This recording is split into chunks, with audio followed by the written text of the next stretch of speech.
You hear a sound in the dark.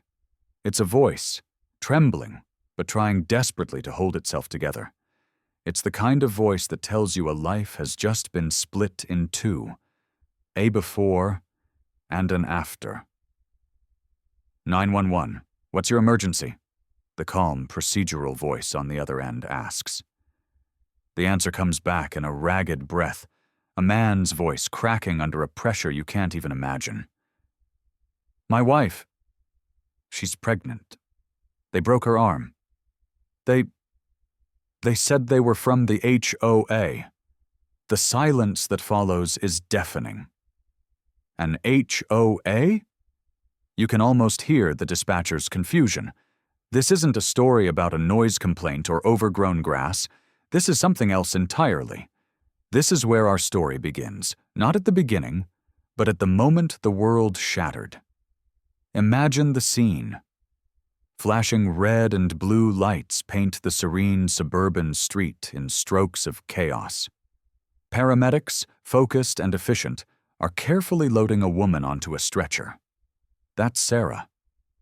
Her face is ghost white, a mask of pain, but her eyes are burning with a fire that shock hasn't extinguished. Her arm, the one that should be cradling her swollen belly, is twisted at an unnatural angle, held in a makeshift splint. And standing there, frozen on the perfectly manicured lawn, is her husband, Mark. He isn't crying. He isn't shouting. He's just watching. His gaze is fixed on two men dressed in cheap, ill-fitting security uniforms who are leaning against a car talking to the real police. And here's the chilling part. The thugs are arrogant. They're gesturing with their hands, explaining themselves with a smug confidence that makes your blood run cold. They're the authorities here, they seem to be saying. We were just doing our job. The real officers look from the smug imposters to the pregnant woman on the stretcher. And you can see the question hanging in the air, thick and heavy. What in the world happened here? This wasn't just an argument that got out of hand. This was the opening salvo in a war for a home, for a family, and for the very idea of justice. And the two men smirking under the police lights had no idea the hell that was about to rain down upon them. They thought they had all the power. They were about to find out how wrong they were. To understand how a quiet suburban street became a war zone, we have to go back 6 months. Go back to the hope, to the dream. Mark and Sarah were like so many of us.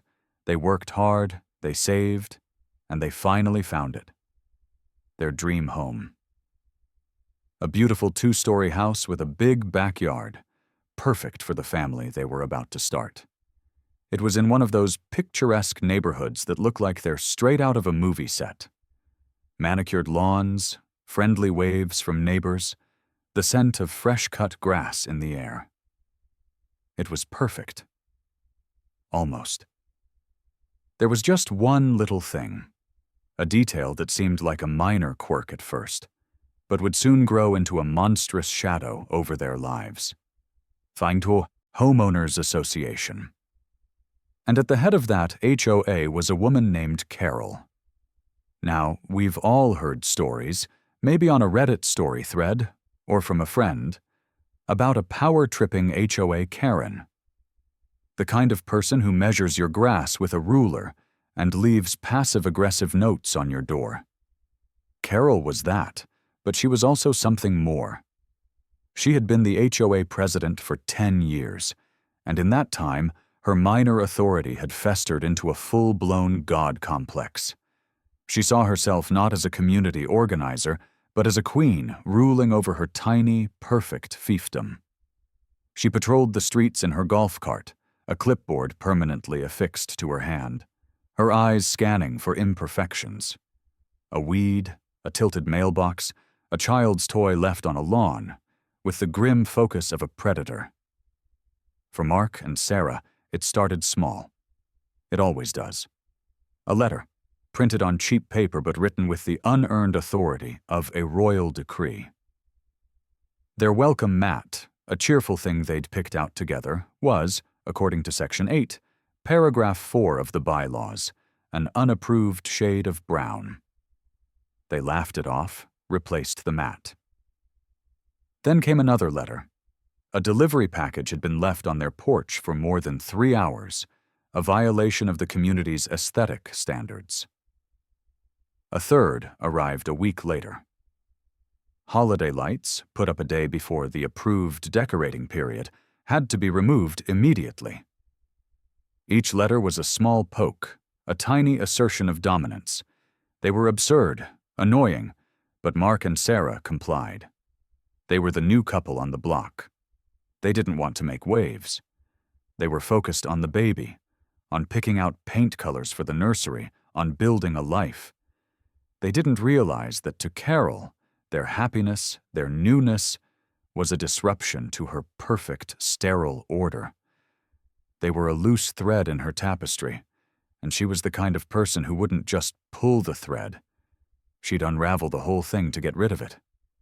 This is a critical moment in any story like this. It's the point where you decide how you're going to respond. Do you ignore the petty tyranny? Do you fight back and risk escalating things? Or do you just comply, hoping it goes away? Mark and Sarah chose compliance, and for a while it seemed to work. But what they didn't understand, what so many people in these situations don't realize, is that for someone like Carol, compliance isn't seen as cooperation. It's seen as a weakness. It's fuel. At a tense HOA meeting in the community clubhouse, a place that smelled of stale coffee and resentment, Carol made an announcement. She spoke of falling property values, of a disrespect for the rules that was creeping into the neighborhood. Then, with a thin, self-satisfied smile, she announced that the board had authorized her to hire a private enforcement firm. "To ensure compliance," she said, her eyes scanning the room. "Things are going to change around here." The words hung in the air, an omen of the coming storm. This wasn't about maintaining standards anymore. This was an arms race, and Mark and Sarah were about to find themselves on the front lines of a true HOA nightmare. The arrival of the enforcement firm was the moment the Cold War turned hot. It wasn't a professional security company. It was two hulking, scowling men in a beat-up sedan with a cheap, magnetic HOA security logo slapped on the side. Their uniforms were black polo shirts, a size too small, with no names, no badges, just the air of menace that comes from men who enjoy intimidation. Their presence changed the neighborhood overnight.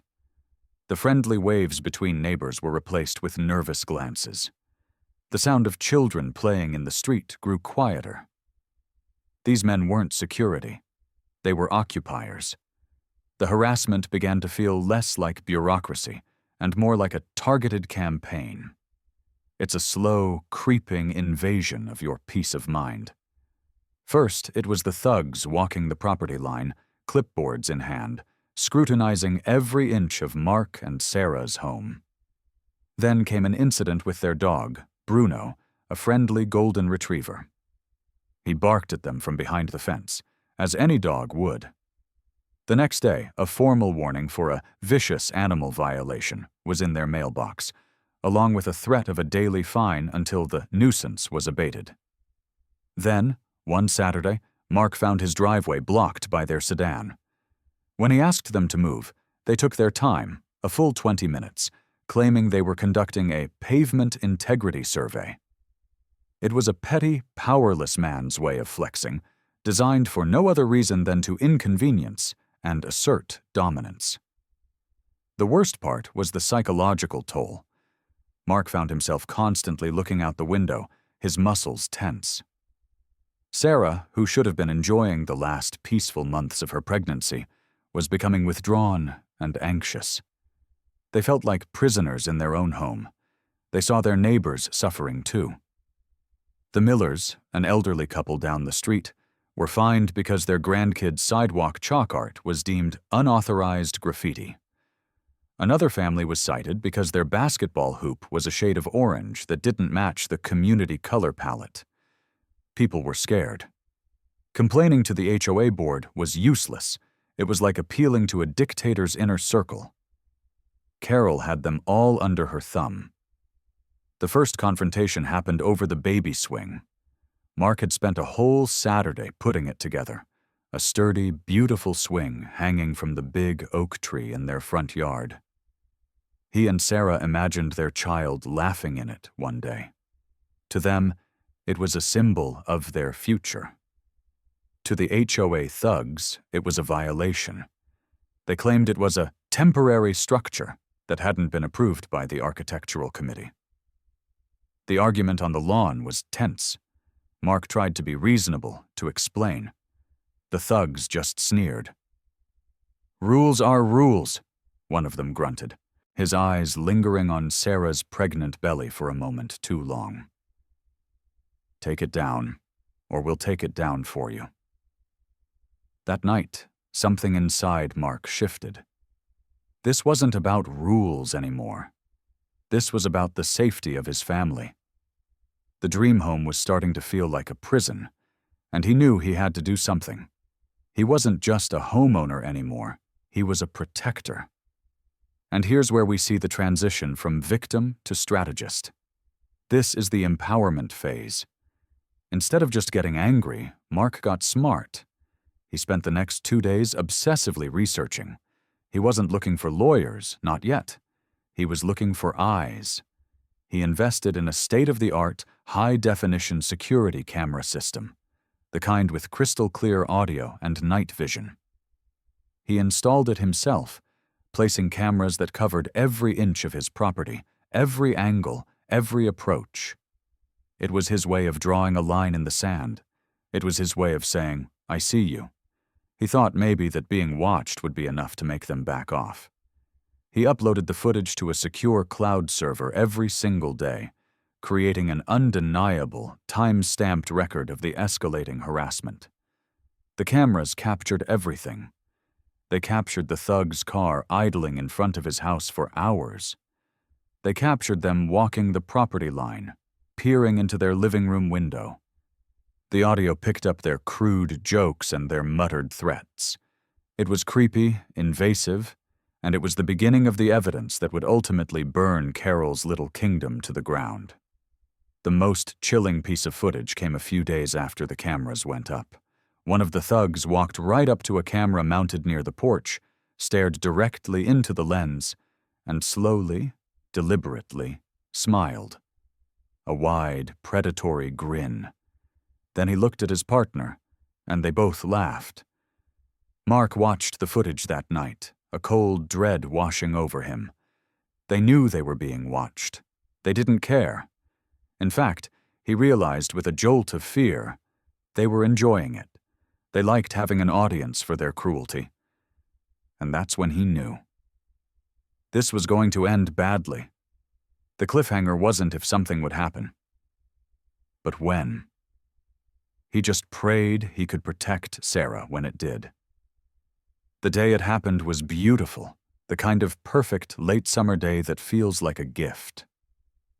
The sky was a deep, cloudless blue, and a gentle breeze rustled the leaves of the oak tree in the front yard. Sarah, now 8 months pregnant and feeling the nesting instinct in full force, was planting flowers in a raised garden bed Mark had built for her by the porch.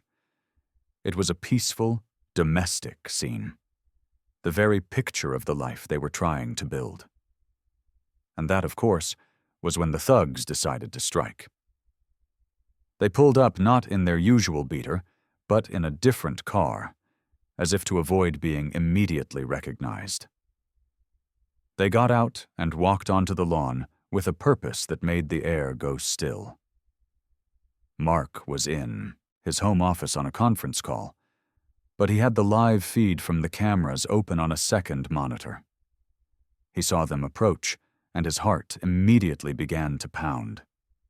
He unmuted his call just long enough to say, "I have an emergency." And then he was moving, his chair flying back as he sprinted for the door. He could hear their voices through the open window, amplified by the camera's microphone. "That's an unapproved structural modification," one of them said, his voice dripping with condescension, pointing at the flower bed. Sarah, startled, stood up slowly, one hand going to her back. "It's a garden box," she said, her voice steady. "Please get off our property." They ignored her. "We're here on behalf of the HOA," the other one said, taking a step closer. "We need to confiscate these materials as a fine for the violation." He reached for her gardening trowel. It was the most absurd, pathetic power play imaginable, but it was the spark that lit the fuse. Sarah pulled her hand back instinctively. "Don't touch my things," she said, her voice rising. "Get off our property."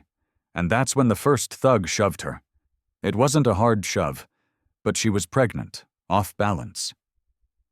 She stumbled backward, her arms flailing, and fell awkwardly against the hard, stone border of the garden bed. The sound was sickening. A sharp, ugly crack that cut through the peaceful afternoon air like a gunshot. It was the sound of a bone breaking. Sarah didn't scream. Not at first. It was a sharp, strangled gasp as a wave of white-hot pain washed over her. She crumpled to the ground, clutching her arm, her face a mask of agony and disbelief. The thugs just stood there, looking down at her, and then, captured in crystal-clear audio for all the world to hear, one of them laughed. That was the moment Mark burst through the front door. He saw his pregnant wife on the ground, saw the thugs looming over her, heard the echo of that cruel laugh, and the world went red. Everything he had been holding back, the frustration, the anger, the fear, it all coalesced into a single point of cold, diamond-hard rage. This was the turning point. This was the end of being a victim. The men who had just assaulted his wife and unborn child had no idea that their pathetic little reign of terror was over. They had just signed their own arrest warrants, and Mark was about to become the instrument of their destruction. The game had changed, and the hunt was on. What happened next wasn't the explosion of violence the thugs probably expected. It wasn't a fistfight on the lawn. Mark's revenge was going to be colder, sharper, and far more devastating. As he knelt by Sarah's side, his mind was already working, a machine calculating the precise path to their annihilation. His first priority was Sarah. He called 911, his voice a chillingly calm counterpoint to the chaos of the scene, relaying the facts with stark precision. While the paramedics and police were on their way, he did something crucial. He said nothing to the thugs. He simply looked at them, a look of such profound, icy hatred that even they seemed to shrink back from it. He let them babble their excuses to the first responding officers, let them build their gallows with their own lies. At the hospital, as doctors tended to Sarah's clean, ugly fracture, Mark made his first real move. He didn't call his friends to vent. He didn't post an angry tirade online. He pulled out his phone and called the most ruthless, aggressive civil rights attorney he could find a referral for. In a quiet hospital waiting room, under the hum of fluorescent lights, he lay out the entire story, from the first welcome mat violation to the assault he had just witnessed. And then, he sent the lawyer the link to the cloud server, the link to months of high-definition video and audio evidence. The lawyer, a sharp, no-nonsense man named David, was silent for a long moment after reviewing it. Then he said, "Mr. Harper, they don't just have a problem. They have a catastrophe. We're not just going after them. We're going after the person holding their leash." The wheels of justice, lubricated by undeniable proof, began to turn with surprising speed. The two thugs were arrested within hours for aggravated assault. Their smug confidence evaporated in the back of a real police car. But their defense was predictable. They were just following orders. They pointed the finger directly at the HOA president, Carol. They claimed she had authorized them to get compliance by any means necessary. And this is where the true genius of the revenge arc begins. Because anyone who has dealt with an HOA Karen knows they are masters of plausible deniability. The police questioned Carol. As the lawyer predicted, she played the part of the shocked, innocent community leader perfectly. She was horrified, she claimed. She had only hired them for visual deterrence. She would never, ever condone violence. She was a pillar of the community, after all. The DA was hesitant to press charges against her based solely on the word of 2 hired thugs. They had the assault on tape, but they couldn't tie it directly to her command. Mark and his lawyer knew they needed more. They needed to trap the queen in her own castle. The plan was simple, elegant, and utterly terrifying for Mark.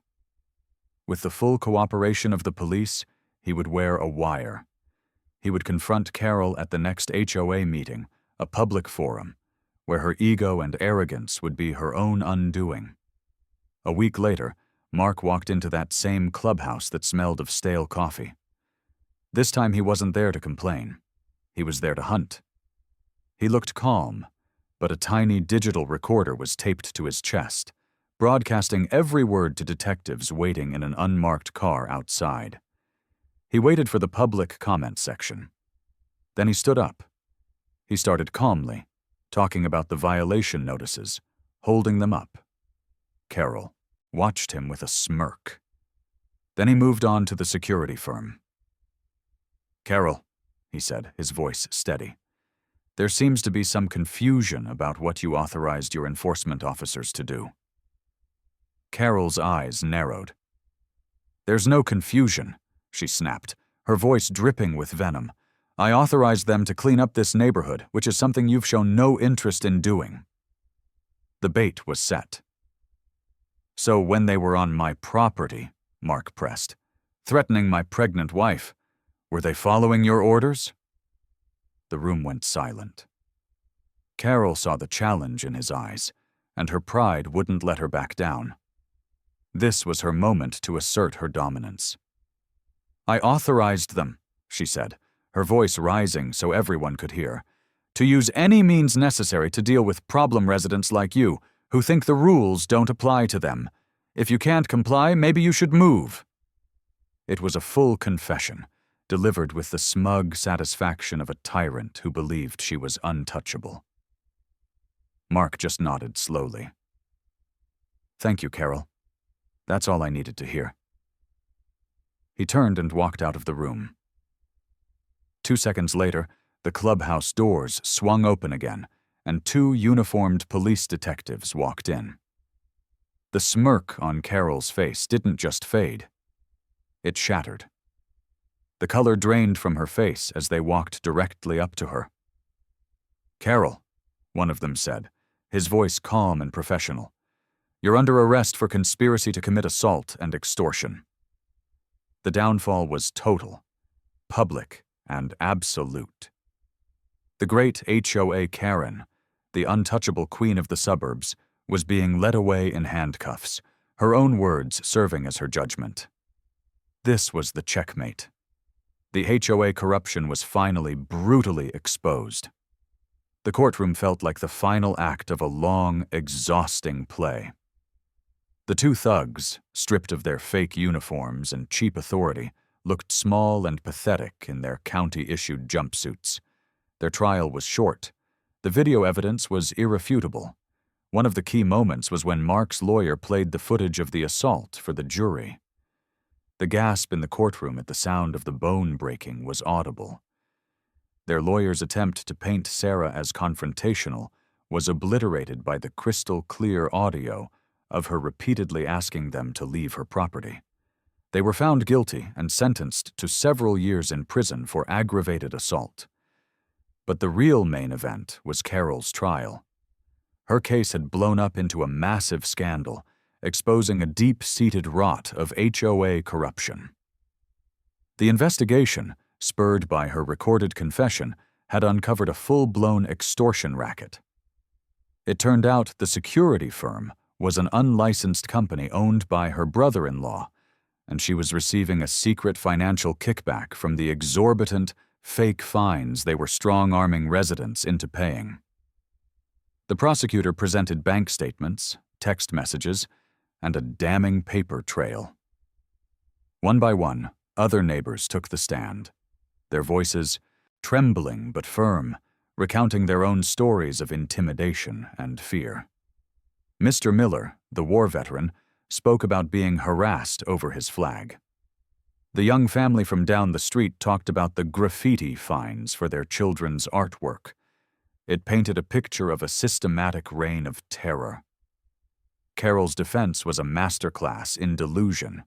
She portrayed herself as a civic-minded volunteer, a victim of a smear campaign by ungrateful residents.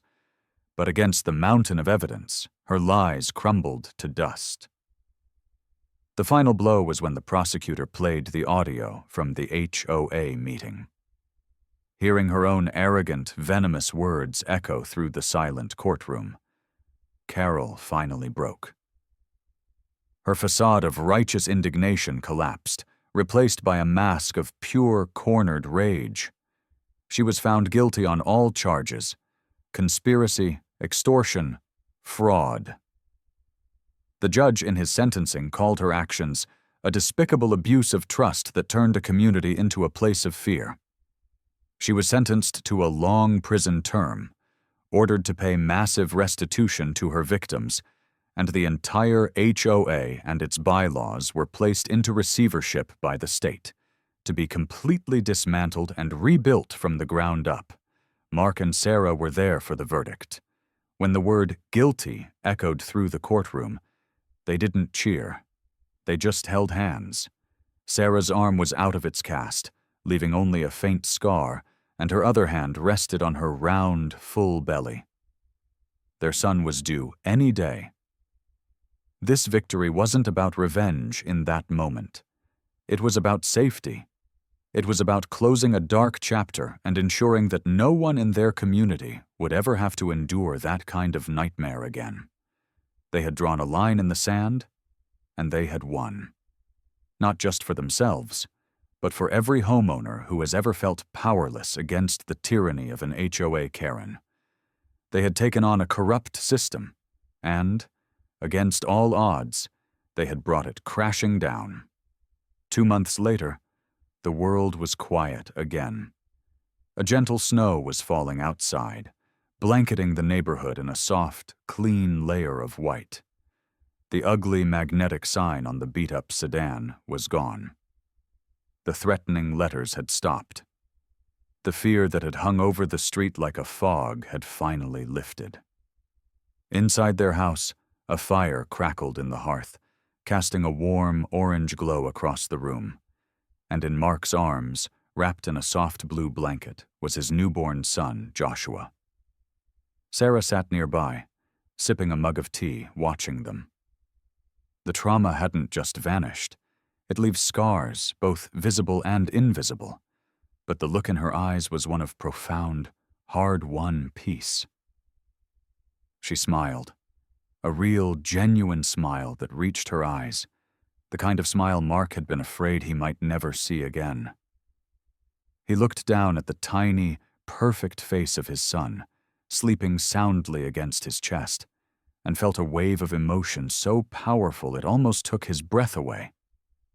This was what he had been fighting for, this peace, this safety, this new life. He realized the fight had changed him. He had started as a compliant homeowner, a victim of circumstance. But when his family was threatened, he had become something else, a protector, a strategist, a force for justice. He hadn't used his fists, he had used his mind.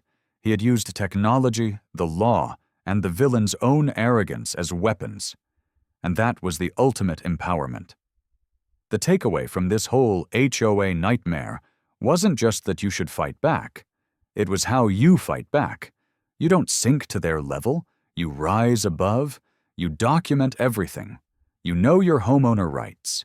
You build your case brick by brick until it's an unbreakable fortress of truth. When you feel powerless, remember that knowledge is power. Evidence is power.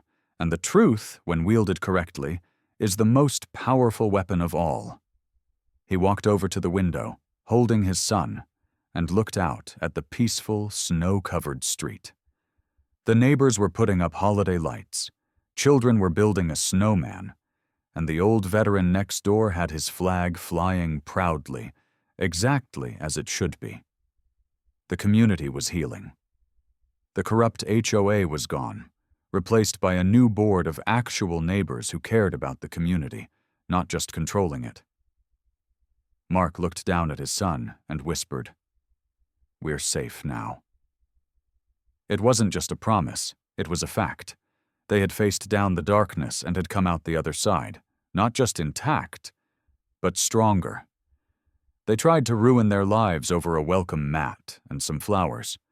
They broke his wife's arm, but in the end, Mark and Sarah broke the entire corrupt system they had built.